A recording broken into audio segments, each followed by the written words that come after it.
5 years into a marriage with no sex, I'd filed 500 requests for a single night with my husband, the division commander, and every time things finally heated up, an emergency call from his late brother's widow tore him away. Then our anniversary arrived, and Damien Calloway finally promised to give me the perfect wedding night we'd never had. Cheeks burning, I climbed on top of him, and just as we were about to cross that last line, Camille Monroe's ringtone shattered the moment. Damien, a ball caught me. I'm hurt down there. I'm not going to be left a cripple, am I? Damien panicked on the spot, shoved me off, and bolted to go check on her. I caught his arm and suggested he send her to Ironcrest Military Hospital first. Instead, he flew into a rage and slapped me hard across the face. Evelyn Sinclair, come is badly hurt. How can you be this cold-blooded? With that, he yanked on his coat and ran for the door. By the time I reached them, Damien, the same man who'd sworn to spend our wedding night with me, was driving into Camille without a shred of restraint. Scratch marks raked his back,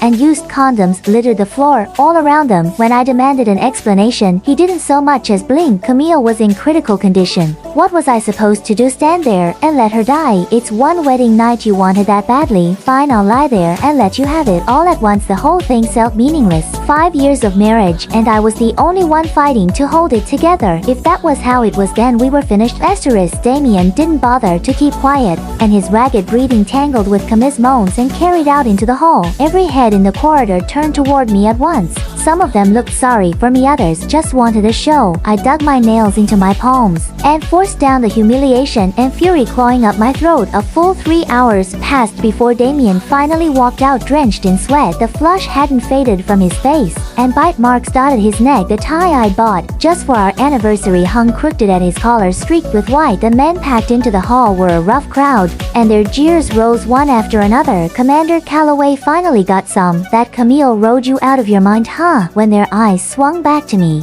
a fresh round of whispers started up. Evelyn's got no backbone at all. Years of crawling after that man like a dog, and she didn't even get a wedding night out of it. My face went cold and hard as the anger climbed in my chest inch by inch. Years ago, an accident on a mission had left my father in a vegetative state, and Damien's older brother had died saving him. To repay that debt, I'd agreed to marry Damien. I grinned. The Sinclairs tried to push him up the ranks until he became the youngest division commander in the service. Before the wedding, Damien had sworn me an oath. Even if every other man on earth cheated, his heart and his body would always belong to me alone. And now here he was humiliating me in front of everyone for the sake of his brother's widow. Catching my stare, Damien shoved past the men still ribbing him and moved to pull me into his arms the way he always did. The smear of red at the corner of his mouth stung my eyes, and I stepped back without a word. Damon's expression froze, then his brows drew together. Evelyn, we're married. It was one missed wedding night. Do you really have to blow it this far out of proportion? You put up with it